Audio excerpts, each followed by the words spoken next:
Hər vaxtınız xeyir dəyərli elektron idman həvəskarları. Mən Flawless. ISF-in təşkilatçılığı ilə keçiriləcək Avropa elektron idman çempionatının Counter-Strike 2 oyunu üzrə cədvəli artıq yayımlanıb.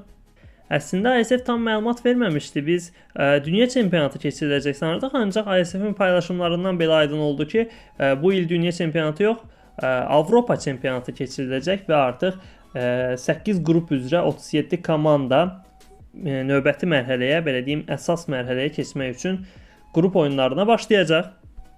Turnirin finalı Kosovada keçiriləcək. Buna görə də Kosova ev sahibi komanda statusundan istifadə edərək birbaşa final mərhələsində iştirak etmə hüququ qazanıb.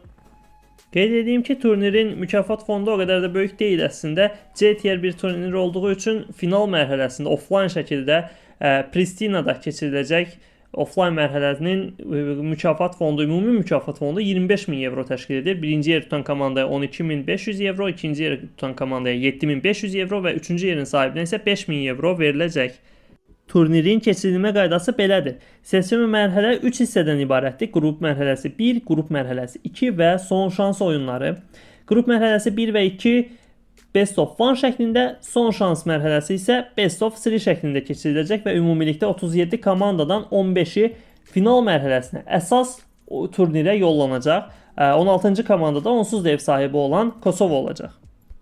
Gələk birinci qrup mərhələsinə. Birinci qrup mərhələsində 37 komanda 8 qrupa bölünəcək, 4 və ya 5 komanda olmaqla. Həmin bu 8 qrupun liderləri birbaşa əsas turnirə yollanacaqlar. Və ikinci və üçüncü yer tutan komandalar isə ikinci qrup mərhələsinə yollanacaqlar. İkinci qrup mərhələsində də həmin bu ikinci, üçüncü yerdə bitirən komandalar 4 qrupa bölünəcək. Yəni 16 komanda 4 qrupa bölünəcək. Və bu 4 qrupun da liderləri əsas turnirə bilet qazanacaqlar. Bizim artıq ümumilikdə olacaq bu hissədə Kosova ilə birlikdə 13 komandamız, hansı ki birinci qrup mərhələsindən 8, ikinci qrup mərhələsindən 4 və Kosova ilə birlikdə 13 komandamız. Daha sonra isə həmin bu ikinci qrup mərhələsinin ikinci, üçüncü yerdə bitirən komandalar arasında son şans mərhələsi oynanılacaq. Həmin bu son şans mərhələsində də 8 komandadan 3-ü son 3 komandanı təşkil edəcək və Kosovada keçiriləcək Avropa e-sports turniri artıq başlayacaq. Komandalar və komandamız haqqında danışmadan öncə gəlin keçən ili yada salaq deyəcəm, amma yada salmasaq daha yaxşıdır. Bolqarıstan, Serbiya və Moldovadan ibarət qrupda biz sonuncu olmuşduq, hansı ki 2 oyuna da yaxşı başlamışdıq. Öncəliklə həm Moldova, həm Bolqarıstan oyunlarında öndə olan tərəf biz idik, daha sonra birdən-birə 2 oyunda da comeback yedik. 13-4 hesabı ilə Bolqarıstana, 13-9 hesabı ilə Moldovaya və son olaraq da 13-9 hesabı ilə Serbiyaya məğlub olduq və qrupları sonuncu yerdə bitirdik və növbət mərhələyə təbii ki vəsiqə qazana bilməmişdik. Bu dəfə Azərbaycan C qrupunda yer alır və qrupumuzda yenə Bolqarıstan var. Bolqarıstanın yanında isə Latviya və Sloveniyanı da görürük.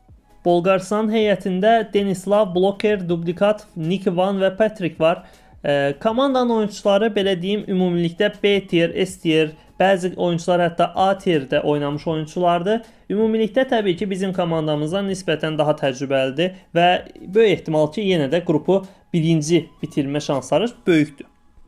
Latviya və Sloveniya arasında isə bir mübarizə olacaq, həmçinin bizim komandamız arasında təbii ki. Çünki bu iki komanda da C tier oyunlar oynayan, C tier turnirləri bəzən udan, bəzən uduzan, aralarda gəzən komandalardır. Nisbətən ikisi arasında Sloveniyanı daha zəif görmək olar, amma təqribən az çox eyni komandalardır, eyni səviyyədə komandalardır. Təəssüf ki bizim komandamızı bu komandalar arasında müqayisə etmək daha çətindir. Çünki bizim oyunçularımız professional arenada daha zəif iştirak edirlər. Fiction xarici belə deyim turnirlərdə iştirak edən bir rəsmi komandası olan hər hansısa bir oyunçu yoxdur. Amma ümumilikdə bizim oyunçuları da təqribən C tierə əlavə etmək olar təbii ki. Sözün açığı C qrupunu birinci yerdə bitirməyimiz çox da inandırıcı deyil. Ancaq nəzərə alsaq ki ilk oyunlarımızı Sloveniya və Latviyaya qarşı keçirəcək və bu komandalardan alacağımız qələbələr bizi ikinci yerdən növbəti mərhələyə keçirə bilər. Oradan sonrasını isə təxmin etmək təbii ki çətindir. Çünki bizim qrupumuza gələcək komandalar və s. və ilaxır bunları bilmək çətindir. Ancaq ümumi şəkildə komandalara nəzər sala bilərik təbii ki. Seçmə mərhələnin açıq-aşkar favoriti təbii ki Almaniyadır. Almaniya çox maraqlıdır. Yəni ISF-in Avropa çempionatı C tier bir turnirdir. C tier bir turnirə nəyə görə Big komandası gəlir. Maraqlıdır. Tapson, Crimbo, QB, Hyped, GDS-i bir heyət də niyə bu turnirdə iştirak edirlər? Maraqlıdır, bu da sual altında qalır. Başqa favorit Danimarkanı hesab etmək olar. Danimarkada Sashi heyəti var ki, tam bir heyət kimi gəlirlər. Ona görə də təbii ki, bu komanda da favoritlərdən biridir. Fransada keçən il 3D Max var idi. Bu il daha qarışıq bir heyətlə gəlirlər. Son olaraq İsveç komandası da Aybalers heyətidir ki, bu da favoritlərdən biri kimi hesab olunacaq bir heyətdir. Belə ümumilikdə Azərbaycan heyətinə, Tensiagana, Fiction'a, Triple Rosa, AZK-yə və Lowsense təbii ki, uğurlar arzulayırıq və ümid edirik ki, növbəti mərhələyə əsas turnirə vəsiqə qazanarlar və Kosovada Azərbaycan bayrağını dalğalandırarlar. İzlədiyiniz üçün təşəkkürlər. Azərbaycan komandasına uğurlar arzulayırıq bir daha. Sağ olun, sağlıqla qalın.